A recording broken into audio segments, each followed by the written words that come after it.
मुख्यमंत्री अशोक गहलोत कल प्रदेश का बजट पेश करेंगे। इस बजट से प्रदेशवासियों को बेशुमार उम्मीदें हैं। खासतौर से व्यापारी वर्ग की निगाहें इस बार बजट पर टिकी हैं। Federation of Rajasthan trade and industry ने बजट पूर्व मुख्यमंत्री को बजट से संबंधित सुझाव भी सौंपे हैं। इसी को लेकर हमारे संवाददाता बीके शर्मा ने 40 के प्रतिनिधियों से जानी बजट से उम्मीदें।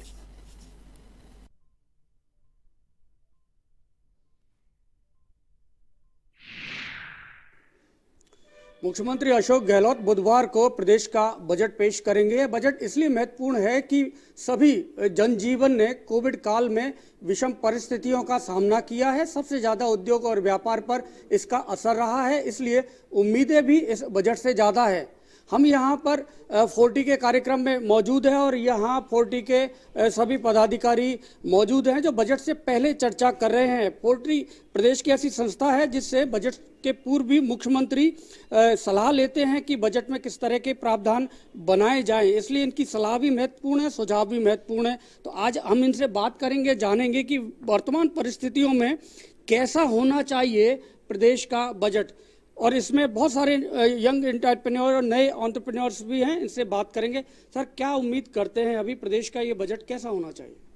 देखिए, हम ये चाहते हैं कि आईटी पे ज़्यादा से ज़्यादा स्पेंडिंग हो और ईज ऑफ बिजनेस सबसे इम्पोर्टेंट है हमारे लिए। सरकार ने कुछ पोर्टल बनाए हैं, ईज ऑफ डूइंग बिजनेस की कोशिशें भी की गई हैं। कुछ इस तरह के प्रावधान किए हैं कि 3 साल तक आपको कोई एनओसी की ज़रूरत नहीं है, आप अपना बिजनेस शुरू कर सकते हैं। तो इसके अलावा भी और कुछ उम्मीदें हैं?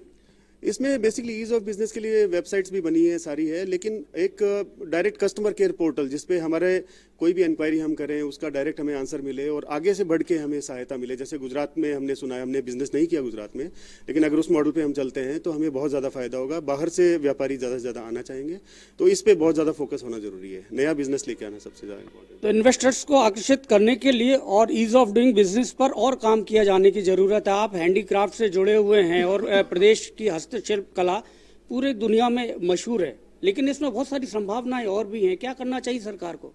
आर्टिजन्स को प्रमोट करना चाहिए, ट्रेनिंग होनी चाहिए आर्टिजन्स की, और आर्टिजन्स को फैसिलिटेट करना चाहिए। छोटे छोटे लोन जो हैं वो दिए जाने चाहिए ताकि वो लोग अपना काम चालू कर सकें।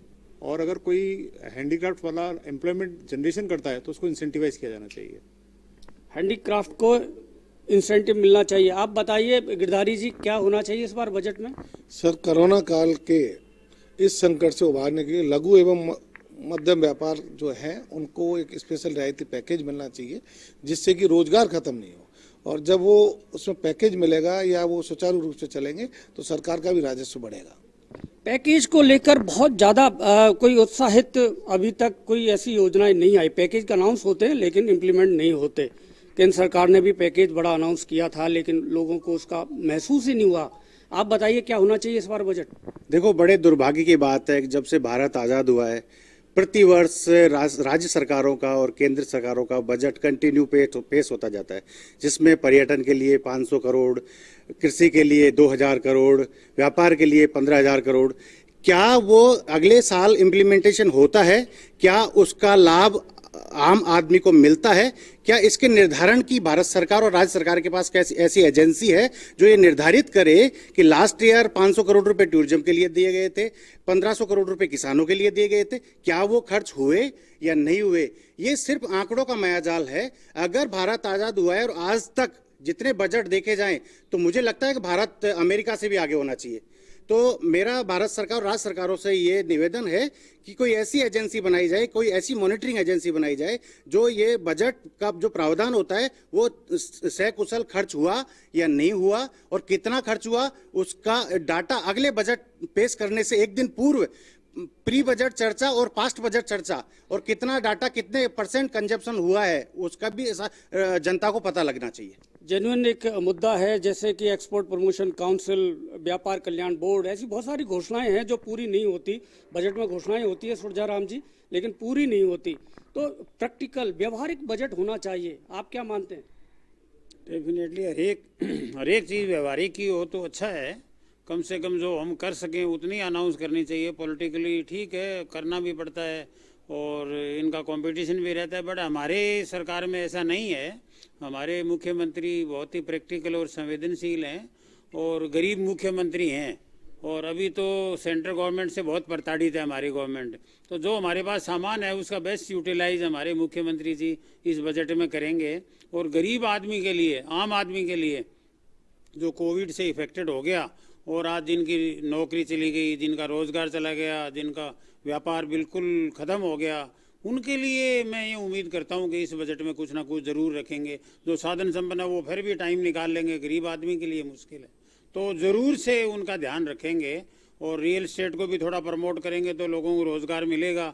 उसमें भी कुछ डिमांड्स वगैरह हम लोगों ने कर रखी है, तो मुझे पूरी उम्मीद है कि ज़रूर ख्याल रखेंगे कल आने वाले बजट में हमारे मुख्यमंत्री जी, जो हमारे वित्त मंत्री भी है।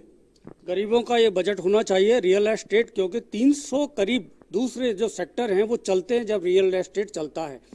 आप क्या कहेंगे? फोर्टी के अध्यक्ष सुरेश अग्रवाल, आपने सुझाव भी दिए हैं मुख्यमंत्री को, कैसा होना चाहिए बजट? बजट सकारात्मक ही होना चाहिए और उम्मीद भी ये है कि इस बार व्यापार उद्योग को समर्पित बजट होगा। लास्ट 2 ईयर से हमारे जो माननीय मुख्यमंत्री जी ने जो बजट पेश किया उसमें व्यापार उद्योग की जितनी भी समस्याएं थी उसमें 90% समस्याओं को उन्होंने गौर करते हुए उनका समाधान करने की कोशिश की है। और इस बार भी जो छोटी छोटी व्यापार उद्योग की कोई बहुत बड़ी समस्याएं नहीं है, पर छोटी छोटी समस्याएं हैं। मेरे को पूरी उम्मीद है कि इस बार बजट में भी उसी तरह उन समस्याओं का समाधान होते हुए समस्याओं को समावेश करके उनका समाधान करेंगे।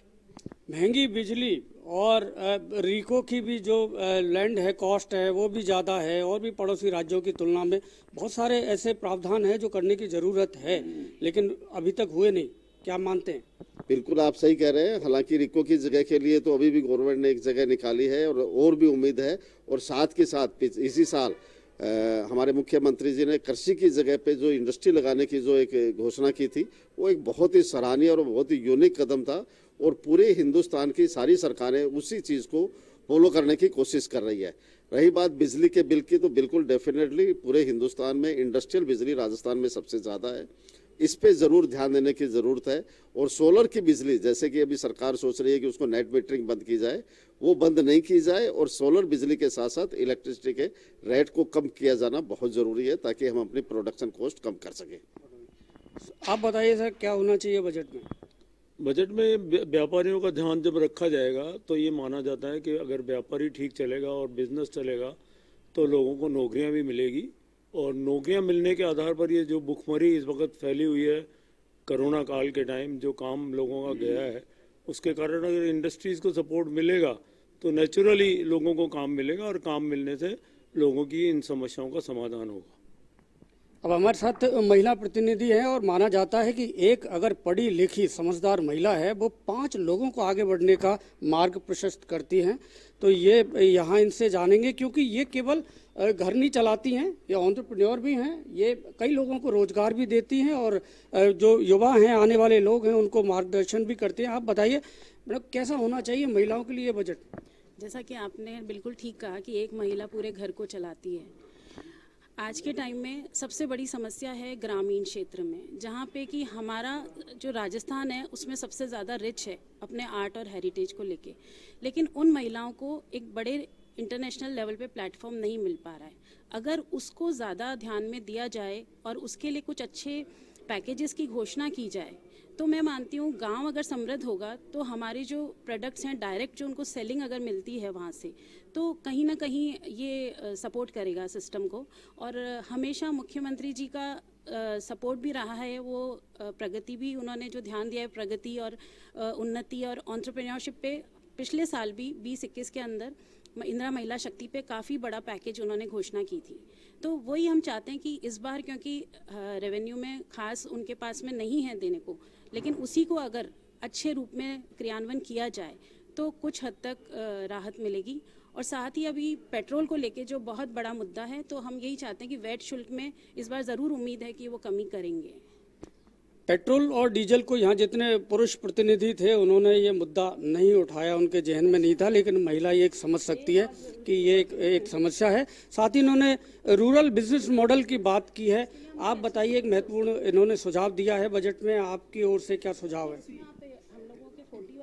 एज अ चार्टर्ड अकाउंटेंट मेरी ऑनरेबल चीफ मिनिस्टर से एक रिक्वेस्ट है कि जो प्रोसीजरल पार्ट्स हैं, जो इतने हमको अलग अलग तरीके से विमेंस के लिए हैंडल करना बहुत मुश्किल है, तो उसकी एक सिंगल विंडो हमको दी जाए और जो प्रोसीजरल एस्पेक्ट कम करा जाए ताकि हम फोकस कर सकें बिजनेस पे और हमारे प्रमोशंस पे और इन चीज़ों पे, ताकि जो प्रोसीजरल चीज़ें हैं कम हो, डिमांड्स कम हो। किस तरह का थोड़ा सा आप बताएंगे कैसे? वैट में एक एमनेस्टी स्कीम लाई जाए ताकि जो पुरानी डिमांड्स हैं वो ख़त्म होएं, और जो हमारी नए नए जैसे फॉर्म्स आते हैं, जो पेंडिंग फॉर्म्स हैं वो अभी डीबार्ड हो गए हैं, टाइम बार्ड हो गए हैं, वो फिर से उनका थोड़ा सा टाइम गैप बढ़ाया जाए ताकि जो पुरानी डिमांड्स हैं वो सब खत्म होएं। जीएसटी को लेकर भी इशू चल रहा है।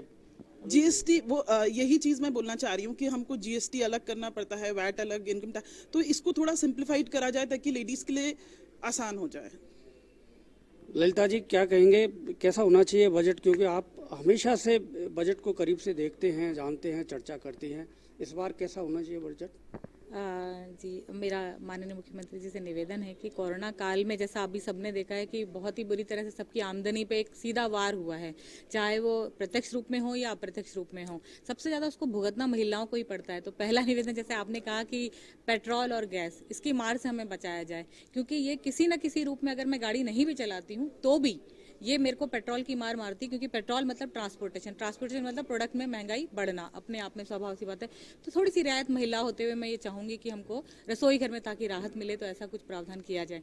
दूसरा, महिला उद्यमी होते हुए मेरा ये निवेदन है कि महिला उद्यमियों के लिए एक विशिष्ट औद्योगिक क्षेत्र हो जिसमें कि महिलाओं को उनके आरक्षित दर पर ही जो लैंड है वो आवंटन किया जाए, और साथ ही इनको, क्योंकि उद्यमी है, लैंड मिल गया लेकिन काम करेंगे कैसे, तो हमको लोन की जो व्यवस्था है, लोन की व्यवस्था है महिलाओं के लिए लेकिन बड़ी जटिल प्रक्रिया है। तो मेरा सरकार से निवेदन है इसके थोड़ा सरलीकरण किया जाए इसमें, और जो लोन है उसकी सब्सिडी हमको मिलती है, और एक इसमें जो एक गारंटर मांगते हैं, हम पुरुष गारंटर मांगते हैं, अगर महिला एकल है तो कैसे, कहाँ से पुरुष गारंटर लेके आएगी, थोड़ा इसको सरलीकरण किया जाए। साथ ही मेरा निवेदन ये भी है, बहुत सारे हैं वैसे तो, लेकिन ये है कि एक बिल्कुल दिल से मेरा निवेदन है कि राजस्थान सरकार ने महिलाओं के लिए, जो महिला हैं उनको रोजगार देने के लिए एक वो चालू करा था स्वयं सहायता केंद्र, जिसमें कि उन्होंने जो है ये जो आंगनबाड़ी केंद्र है वहाँ पे बच्चों के खाने के लिए पोषाहार की व्यवस्था की गई थी। उन महिलाओं को इस पोषाहार देने से एक रोजगार मिल रहा था जो कि कोरोना काल में बंद हो गया था। तो मेरा सरकार से निवेदन है उसको वापस चालू किया जाता कि महिला जो उद्यमी जो उससे जुड़ी हुई थी उन सबको उसमें रोजगार मिले, खाना वापस से चालू होगा तो उन महिलाओं को उसमें रोजगार मिलेगा। तो ललिता जी ने कई महत्वपूर्ण सुझाव दिए हैं, और सबसे अच्छा मुझे जो लगा है वो है विमेन जो SEZ की डेवलप किए जाएं ताकि वह महिला जो उद्यमी हैं वो अपने इकाइयां लगा सके। आप बताइए मैडम, क्योंकि मैं आपसे पहली बार रूबरू हो रहा हूं तो जानना चाहूँगा कि क्या आपके सुझाव हैं इस बजट के लिए। मैं सुबुई अख्तर 40 विमेन विंग के अंदर उपाध्यक्ष हूँ। एक महिला उद्यमी होने के नाते मेरा यही रहेगा कि एक महिला उद्यमी के लिए स्वरोजगार होने के लिए, स्टार्टअप्स के लिए हम लोगों को ज़्यादा स्कीम्स पे काम करना पड़ेगा। सिंगल विंडो के लिए हर औरत मांग करती है आजकल, क्योंकि बहुत सी चीज़ें जटिल हैं।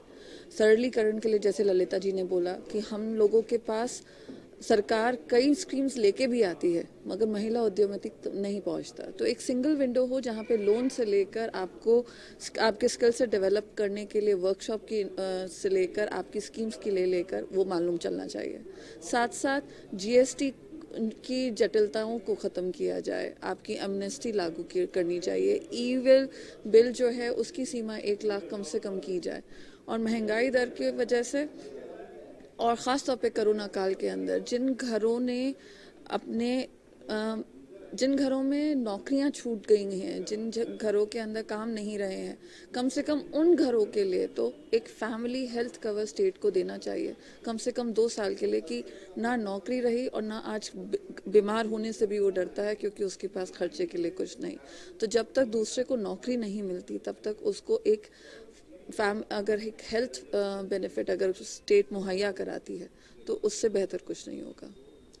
तो बेहतरीन सुझाव ये मैडम अख्तर ने दिए हैं, और इसमें एक फैमिली के लिए भी यदि कोविड काल में जो प्रभावित हुए हैं उनके लिए कोई विशेष पैकेज शुरू करे सरकार तो ये इस समय सबसे महत्वपूर्ण रहेगा। कैमरामैन विजय गिरी के साथ BK Sharma, A1 TV, Jaipur.